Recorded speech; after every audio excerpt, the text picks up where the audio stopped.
വസുദൈവ കുടുംബകമാകണം നമ്മുടെ ലക്ഷ്യമെന്ന് RSS Sarsanghchalak doctor Mohan Bhagwat. ആത്മനവീകരണവും സമൂഹ നവീകരണവുമാകണം നമ്മുടെ ലക്ഷ്യം. തപസ്യ കലാസാഹിത്യവേദിയുടെ 1 വർഷം നീളുന്ന സുവർണോത്സവ പരിപാടികൾ ഉദ്ഘാടനം ചെയ്ത് സംസാരിക്കുകയായിരുന്നു അദ്ദേഹം. കലാസാഹിത്യ മേഖലകളിലെ പ്രമുഖരെ ചടങ്ങിൽ ആദരിച്ചു. ഹൈന്ദവ സംസ്കാരം ലോകത്തിന് മുഴുവനുള്ളതാണ്. സത്യവും കരുണയുമാണ് ധർമ്മത്തിനാധാരം. വ്യക്തിക്കപ്പുറം സമൂഹത്തിന്റെ നന്മയ്ക്കുതകുന്ന പ്രവൃത്തികളാണ് വേണ്ടത്.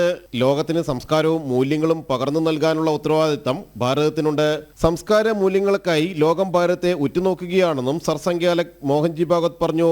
സാഹിത്യകാരന്മാർക്കും കലാകാരന്മാർക്കും വലിയ സ്ഥാനമുള്ള ഭാരതത്തിന്റേത് മഹത്തായ പാരമ്പര്യമാണെന്നും അദ്ദേഹം കൂട്ടിച്ചേർത്തു. It always says whatever you do should be for your own good as well as equally good for the society. Not only human society, for whole universe, whole creation. Everything you do should be for your own good. But what is good? That is also definite in our tradition. Atmano mokshartham jagad hitaya cha. What is the ultimate good a man can achieve by living his life, should achieve, must achieve by living his life? That is mukti, moksha. Sa kala ya vimukta, it was said sometime before on this dais.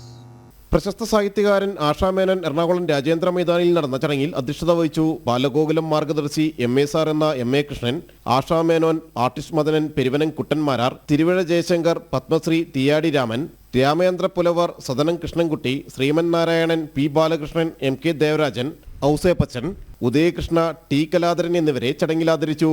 Sanskar Bharati അഖിലേന്ത്യാ അധ്യക്ഷനും പ്രശസ്ത വയലിനിസ്റ്റുമായ മൈസൂർ മഞ്ജുനാഥ്, ഭാരതീയ വിചാരകേന്ദ്രം director R Sanjayan, Sanskar Bharati അഖിലേന്ത്യാ സംഘടനാ secretary Abhijit Gokhale, സ്വാഗത സംഘം general convener professor PG Haridas എന്നിവർ പങ്കെടുത്തു. ജനം, കൊച്ചി.